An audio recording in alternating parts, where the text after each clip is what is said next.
Good afternoon. I'm Dr. Peter McCullough, and I'm an internist and cardiologist and professor of medicine at Texas A&M University School of Medicine. I'm on the Baylor Dallas campus, and I've been integrally involved in the response to COVID-19.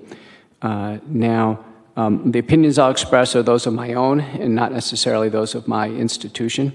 I can tell you that in my field, I'm an academic doctor. I see patients, but I'm very involved in research. I'm an editor of 2 major journals. In my field, I'm the most published person in my field, which deals with the heart and the kidneys in the world in history. And when COVID-19 hit, I saw it as our medical Super Bowl. And there were going to be doctors like Dr. Urso coming out of wherever they worked to face the virus. And there were doctors in the hospital that just had to receive the virus. And then there were those who headed for the sidelines, and then there were those that were detractors against the pandemic. And so as I started to survey the literature, I had patients with heart and lung disease who needed urgent treatment. And I refused to let an illness, which lasted for 2 weeks at home, before they got sick enough to be hospitalized, I refused to let a patient languish at home with no treatment and then be hospitalized when it was too late. It was obvious. That was obvious in April that that was the case. So I used the best tools or drugs available at the time, and these are appropriately prescribed off-label. Remember, a label is an advertising label. A label isn't a scientific document. Sure, it's an appropriately prescribed off-label use of conventional medicine to treat an illness. And in May, I put together a team of doctors because the group that was facing the pandemic to the greatest degree was in Milan, Italy, so most of them were in the Corico Italian Research Network. We summarized all we knew about the available drugs, and we published our findings in the August 8th issue of the American Journal of Medicine. And the title of that paper was The Pathophysiologic Basis and Rationale for Early Ambulatory Treatment. And it had a premise. There's 2 bad outcomes to COVID-19, hospitalization and death. The second premise, if we don't do something before the hospitalization, we can never stop it. We can never stop it. And I have to tell you, and I was the lead author in that paper, but we had dozens of authors from Italy, India, UCLA, Emory. We had the best institutions in the United States. I can tell you the interesting thing was there was 50,000 papers in the peer-reviewed literature on COVID. Not a single one told a doctor how to treat it. Not a single one. When does that happen? I was absolutely stunned. And when this paper was published in the American Journal of Medicine, it became a lightning rod. Oh my gosh, it became the most cited paper in basically all of medicine at that time. The world started, and boy, the world started knocking on my door. And I said, oh my Lord, I just can't believe what became untapped. And I had never been on social media before.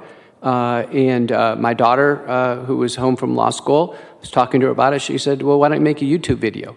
So I made a YouTube video with 4 slides from the paper. This is a peer-reviewed paper published in one of the best medical journals in the world. 4 slides. I even wore a tie and a suit, and she showed me how to record it in PowerPoint, and I posted it on YouTube. It went absolutely viral.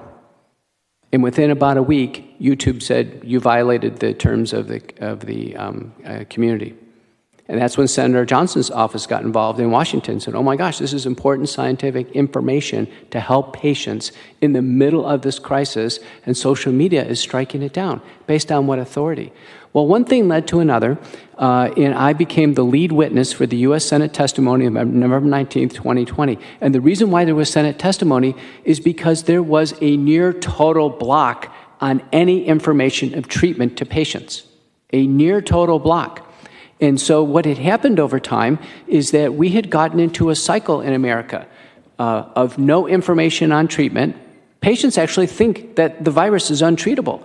And so what happens is they go out to get a diagnosis. Now, I'm a COVID survivor. My wife in the galley is a COVID survivor. My father in a nursing home is a COVID survivor. You get handed a diagnostic test. It says, here, you're COVID positive. Go home. Is there any treatment? No. Is there any resources I can call? No. Any referral lines, hotlines? No. Any research hotlines? No.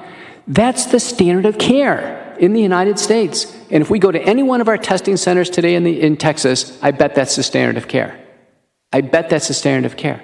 No wonder We have had 45,000 deaths in Texas. The average person in Texas thinks there's no treatment. They honestly think there's no treatment. They don't even know about these EUA antibodies. You heard from a 90-year-old gentleman who got bamlanivimab. Terrific. Where's the focus? There's such a focus on the vaccine. Where's the focus on people sick right now? This committee ought to know where all these monoclonal antibodies are. They ought to know where all the treatment protocols are. They ought to have a list of the treatment centers in Texas that actually treat patients with COVID-19. So I led the initiative. The second paper was published in a dedicated issue of Reviews in Cardiovascular Medicine. Now I had 57 authors, including Dr. Urso, Dr. Emanuel, lead doctors in Houston, San Antonio, all over. And it was another worldwide paper, and now we have it updated, integrated. So yes, we use drugs to affect viral replication. The antibodies are terrific. We can use intracellular anti-infectives in that box. We use corticosteroids and inflammatory drugs. The best anti-inflammatory drug is colchicine. You've probably never heard about it. In the largest, highest quality randomized trial, over 4,000 patients, double-blind randomized placebo-controlled trial, there's a 50% reduction in mortality. No word of it. None. Complete block to anybody, colchicine. How can that be? How can that be? And then the most deadly part of the viral infection is thrombosis. So I have always treated my patients with something to treat the virus, something to treat the inflammation, and something to treat thrombosis, just as Dr. Urso had. And I have very, very sick patients, and I've lost 2. But I have to tell you, what has gone on has been beyond belief. How many of you have turned on a local news station or a national cable news station and ever gotten an update on treatment at home? How many of you have ever gotten a single word about what to do when you get handed the diagnosis of COVID-19? No wonder. That is a complete and total failure at every level. Okay, let's take the White House. How come we didn't have a panel of doctors assigned to put all their efforts and stop these hospitalizations? Why don't we have doctors who actually treated patients get together in a group and every week give us an update? Why didn't we have that? Why didn't we have that at the state level? 0. Why don't we have any reports about how many patients were treated and spared hospitalizations? From all the, I listened to 6 hours of testimony today. 0. 0. We have a complete and total blank spot on treatment. It is a blanking phenomenon. At least in the United States, there's some heroes. Now, the American Society of Physicians and Surgeons took the lead. They're the group. They've identified 35 treatment centers in Texas. They know who they are. They have emergency hotlines. They helped Dr. Hall put together this very brief pamphlet, but there's more an extensive one. We can pass it around to everyone that at least gives people half a chance to find out about information, okay? This is a complete and total travesty to have a fatal disease and not treat it.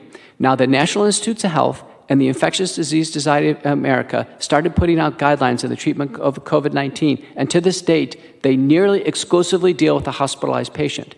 The 2 papers that I have published as the lead author and supported by wonderful people by Dr. Urso are the only publications in the peer-reviewed literature that tell doctors how to treat COVID-19 as an outpatient based on the support of scientific information. The only 2. The home treatment guide by the American Physicians and Surgeons is the only source of information available to patients on how to treat COVID-19 at home. The only source. So what can be done right here, right now? There's going to be more people that die in Texas, and it's an absolute tragedy. How about tomorrow? Let's have a law that says there's not a single result given out without a treatment guide and without a hotline of how to get into research. Let's put a staffer on this and find out all the research available in Texas, and let's not have a single person go home with a test result with their fatal diagnosis, sitting at home, going into 2 weeks of despair before they succumb to hospitalization and death. It is unimaginable in America that we can have such a complete and total blind spot. I blame the doctors for not stepping up. Where was the medical society stepping up and putting effort on this? How about from the federal and state agencies? There never was a single bit of group collaborative effort to stop the hospitalizations. Nobody even kind of thought about it. Bob Hall had me on a teleconference in April or May, and we're like, wait a minute, how come, where's UT Southwestern? I'm a graduate of UT Southwestern. Where's A&M? Where's the rest of the universities? How come we're not stopping this? How come we are not stopping this? There's only one doctor whose face is on TV now. One. Not a panel. Doctors, we always work in groups. We always have different opinions. There's not a single media doctor on TV who's ever treated a COVID patient. Not a single one. There's not a single person in the White House task force has ever treated a patient. Why don't we do something bold? Why don't we put together a panel of doctors that have actually treated outpatients with COVID-19 and get them together for a meeting? And why don't we exchange ideas? And why don't we say how we can finish the pandemic strongly? Isn't it amazing? Think about this. Think about the complete and total blind spot. So what happened, I can tell you what happened. What happened in around May, it became known that the virus was going to be amenable to a vaccine. All efforts on treatment were dropped. The National Institutes of Health actually had a multi-drug program. They dropped it after 20 patients, said we can't find the patients. The most disingenuous announcement of all time. And then Warp Speed went full tilt for vaccine development.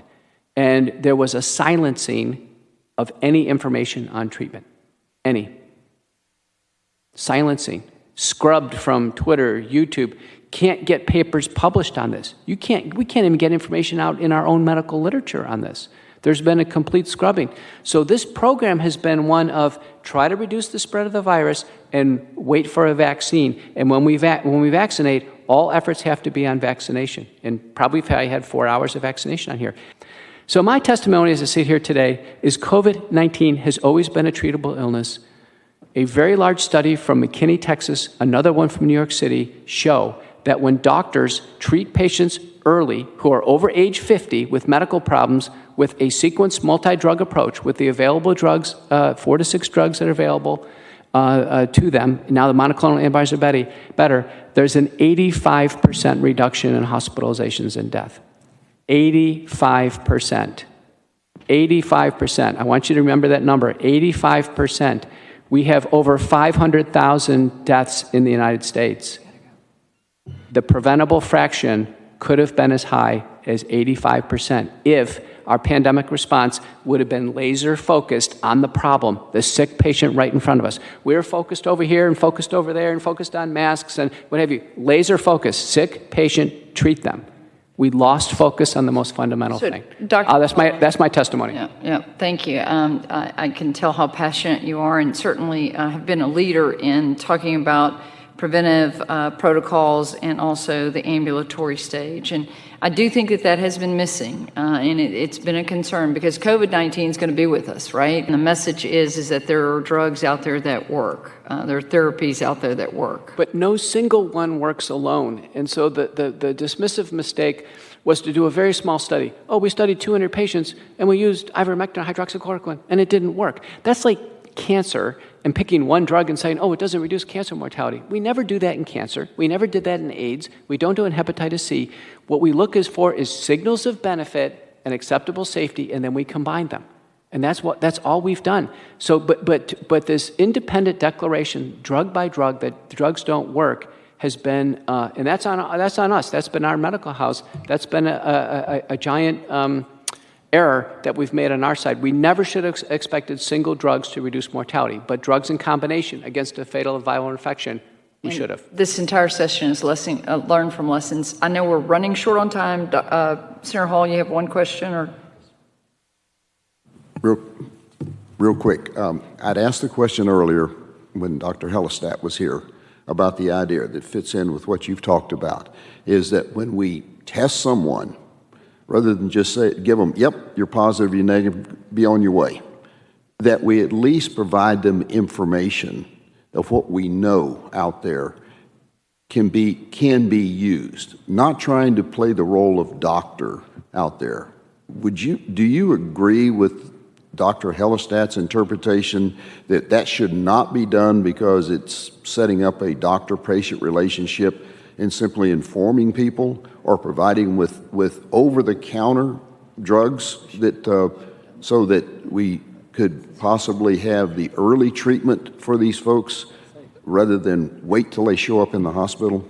We could at least have a physician group approved a guide. The AAPS guide has been used in over 500,000 cases in the United States. In fact, the early treatment is probably what prevented us from overflowing the hospitals in the last quarter of the year.